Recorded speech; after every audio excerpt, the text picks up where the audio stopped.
네, 코로나19 감염이 의심되는 탈북민이 북한 개성으로 재입국했고 북한이 최대 비상체제로 들어갔다고 조선중앙통신이 보도했습니다.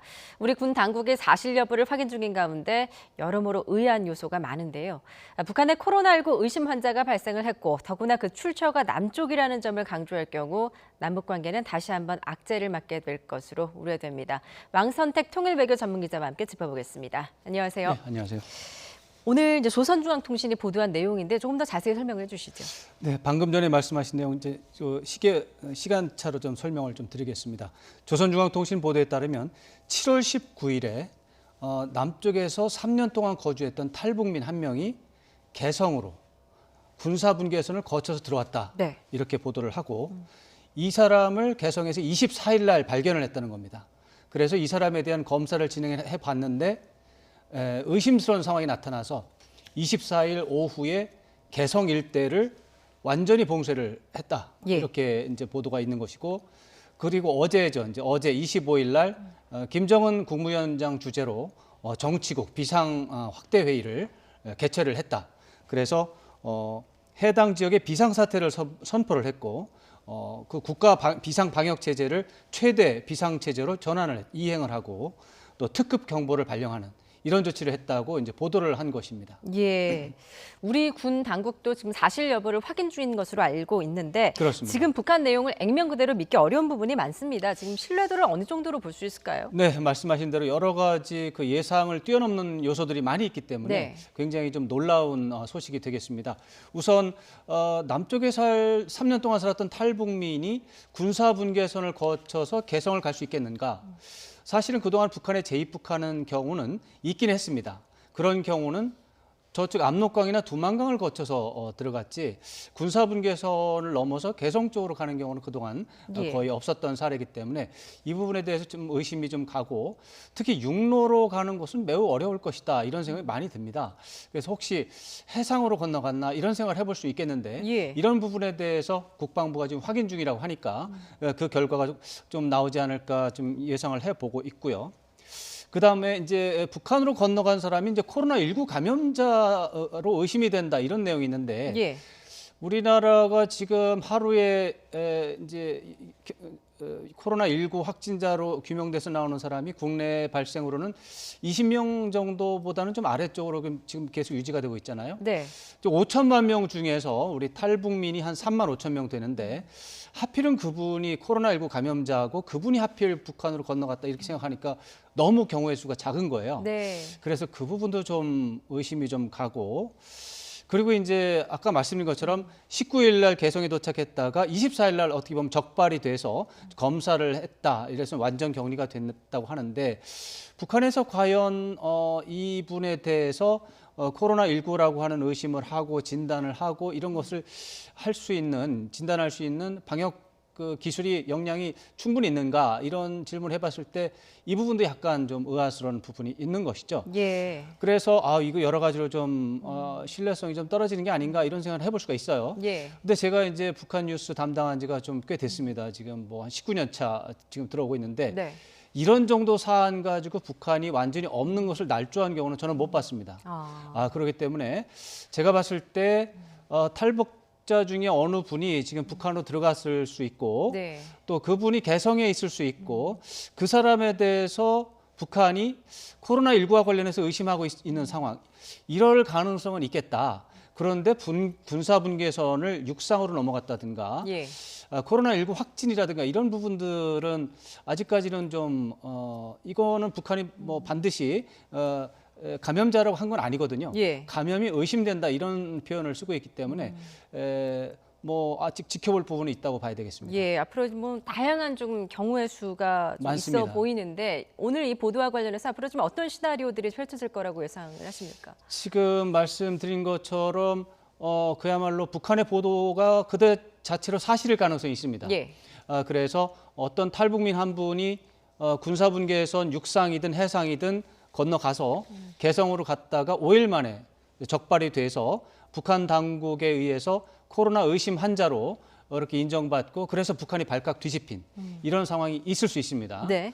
근데 두 번째로는 여러 가지 이런 가능성이 빚어지려면 굉장히 어렵고 그래서 특히 이분이 코로나19 감염자가 로 확진되는 경우는 제가 봤을 때는 거의 가능성이 희박하다 이렇게 본다면 어쩌면은 북한이 원래 기존에 코로나가19가 있었는데 이분이 들어온 것을 계기로 해서 어떻게 보면은 출처를 코로나 확산의 출처를 남쪽에다가 전가하려고 하는 건 아닌가라고 예. 하는 어떤 뭐 좀 의심을 좀 해보고 싶은 경우가 좀 있고요. 예. 여기 이제 두 번째 시나리오가 볼 수 있고 세 번째 시나리오는 만약에 이제 이분을 검사한 결과 지금 양성이라고 한 게 아니라 의심이 된다고 하는 게 북한의 보도 내용입니다. 예. 그럼 음성이 확인이 됐다고 또 보도할 수도 있습니다. 오늘이나 내일쯤에 더 알아봤는데 양성은 아니고 음성이다. 그래서 일단은 14일 격리를 하면서 보겠다. 이렇게 할 수도 있습니다. 네. 그렇지만 그럼에도 불구하고 코로나19가 남쪽에서 또 올 수도 있다라고 하는 그런 가능성, 의심 이런 것이 또 북한에 퍼질 수 있고 또 긴장감, 이게 코로나19로 인한 긴장감을 다시 한번 북한에 확산시키는 계기가 될 수 있어요. 예. 그런데 북한의 최고 지도부 쪽에서는 이런 것들을 어떤 사회적인 긴장을 좀 고조시키는 그런 쪽으로 활용할 수도 있다.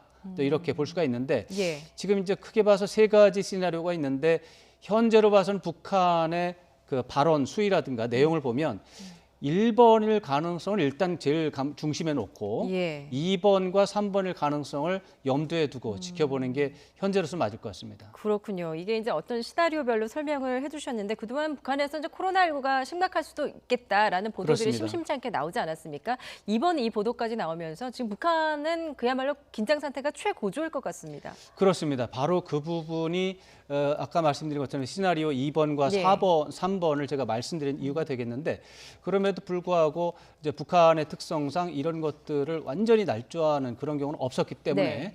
이제 1번 시나리오가 여전히 유효하고 또 유효한 정도도 아니고 더 크다라고 좀 봐야 되고요. 이제 말씀드린 것처럼 그분이 지금 넘어갔는지 안 넘어갔는지 그 자체도 확인 안 됐지만 네. 넘어간 사람이 있다 하더라도 음성일 가능성이 조금 더 커 보이는 게 어떤 확률적으로 보면 맞죠. 근데 그런 경우에 말씀하신 것처럼 북한의 긴장 요소가 지금 굉장히 많이 있는데 예. 이것이 더 강화될 가능성이 큽니다. 경제적으로 올해 1월 20일 날 북한이 코로나19 때문에 국경 봉쇄를 해버렸거든요. 네. 그 상태에서 지금 한 7개월 이상 오고 있기 때문에 북한의 경제적 어려움은 거의 뭐 20년 전, 30년 전으로 돌아가는 게 아닌가 이런 얘기를 하고 있을 정도로 어려운 예. 상황이고 그 와중에 또 10월 10일 날 노동당 창건 75주년 그 기념 행사를 좀 크게 해야 되는데 지금 그 문제도 거의 불가능해진 상황이죠. 그리고 또 하나는 코로나19를 지금 이제 막겠다고 국경 봉쇄를 했는데 만약에 한 명이라도 이 코로나19가 뚫리면 북한에는 방역 관련 역량이 좀 부족하다고 알려져 있기 때문에 네. 북한의 역량으로 막을 수 없고 그야말로 이 코로나19가 창궐할 가능성이 있습니다. 예. 이런 것 때문에 북한에서는 이런저런 경제적, 사회적, 정치적 이유로 굉장히 좀 불안한 긴장감이 굉장히 고조가 되는 그런 상황이 되겠습니다. 예, 북한의 현재 경제 상황이 뭐 고난의 행군 때보다도 더 어렵다라는 보도도 이어지고 있는데 오늘 북한의 보도 내용이 만약에 사실이라면 북한의 어떤 지금 이 같은 대응이 무척 기민하고 빠르게 대처를 했다라고 볼 수 있을까요? 네, 이 코로나19에 대해서는 북한이 확실히 기민하고 단호하게 대처하는 것을 평가할 수가 있겠습니다. 예. 지난 1월 20일 날 북한에서 이제 중국 쪽에서 코로나19에 대한 이제 소식이 처음으로 국제적인 관심이 됐잖아요. 되자마자 북한은 즉시 국경을 봉쇄해 버렸습니다. 그때도 매우 기민하고 좀 과도하다 싶을 정도로 단호하게 조치를 했는데 네. 이번에도 24일 날 탈북민이 발견됐다고 주장을 하고 이 사람이 이제 개성에 도착하고 검사를 해보니까 의심이 되는 증세가 있더라. 그래서 그날 오후에 바로 개성을 완전 봉쇄했다는 겁니다. 네. 이런 것들은 뭐 너무 심하다 싶을 정도로 이제 강경한 조치가 되겠죠. 그리고 그 다음 날 바로 김정은 위원장이 직접 지도하는 정치국 비상 확대 회의를 개최를 했는데 여기에 보면은 내각 또 그 북한 노동당의 각 지방의 최고 예. 간부들이 거의 대부분 화상으로 참여하는 그런 형태로 되어 있습니다. 이렇게 돼서 아까 말씀드린 대로 국가 비상 방역 체제를 비상 체제로 확대하고 특급 경보를 발령하고 하는 이런 것들을 조치한 거는 확실히 기민하고 단호했다고 보고요. 예. 24일 날 오후에 개성을 봉쇄했다라는 내용이 이제 북한 아침에 이제 북한 보도 내용이 있는데 이 이제 주체가 누군가를 생각해 봤더니 김정은 위원장인 것 같아요. 예. 그러니까 24일 오후부터 김정은 위원장이 바로 이 남쪽에서 왔다라고 하는 이 탈북민에 대해서 자신이 직접 조치를 취하고 있다. 이런 걸 봤을 때 상당히 기민하고 단호하다 이렇게 평가할 수 있습니다. 예, 올해 들어서 이제 김정은 위원장 같은 경우에는 다소 공식 활동을 좀 자제하는 모습을 보였었는데 그렇습니다. 지난 1, 2주 사이에 굉장히 많이 다시 활발한 활동을 좀 보이고 있습니다. 어떤 의미를 좀 부여할 수 있을까요? 네, 저는 상당한 의미를 좀 부여할 수 있다고 보는데요. 예. 김정은 위원장이 아시다시피 지난해 2월 말에 하노이 정상회담이 이제 결렬이 된 이후에 굉장히 그 위축된 모습을 보였습니다. 네. 지난해 가을까지는 뭐 백두산에도 갔다 오고 좀 이상한 행동도 하고요.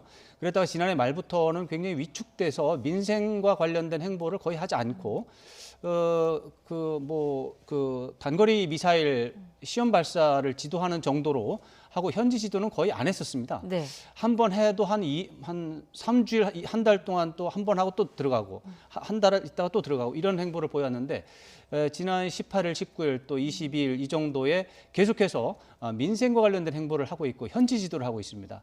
이런 것들은 어떻게 보면 김정은 위원장이 뭐 길면 한 1년 6개월, 짧아도 한 6, 7개월 만에 민생과 관련된 분야에 대해서 관심을 가지면서 정상적인 국가 지도자로서 행보를 하고 있다 이렇게 볼 수가 있어요.